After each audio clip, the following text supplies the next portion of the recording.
Nasikiliza kilio cha milima ya Dagestan.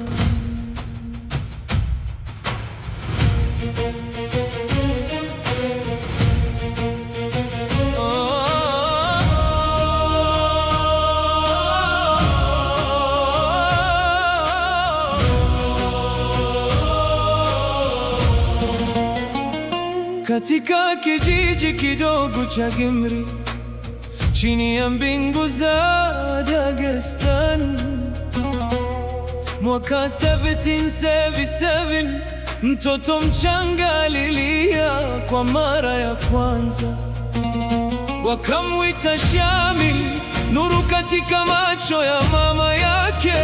Alilelewa katika tarika ya Naqshbandi, imani kiwaka moyoni mwake. Alipoona mwalimu wake Qazi Muhammad akishahidi mbele yake, damu ilitiririka katika ardhi takatifu.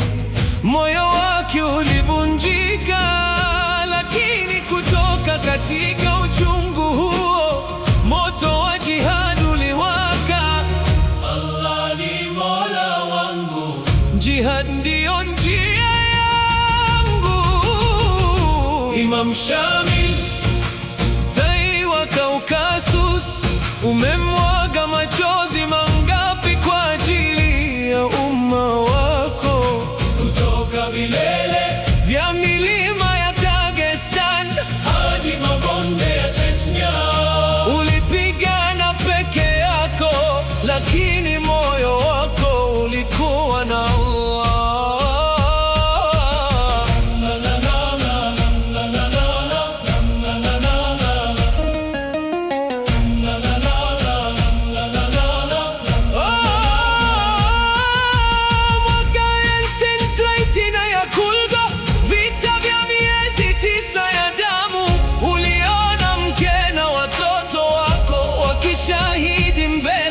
Ya macho yako, mwaka 1859 Gunib, ukizingirwa na maadui 40,000, ulisimama kwenye mwamba mrefu, machozi yakitiririka.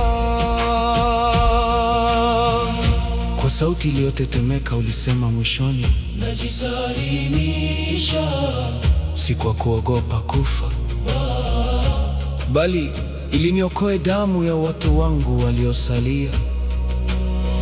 Machozi yalirithirika kwenye ndevu zako nyeupe.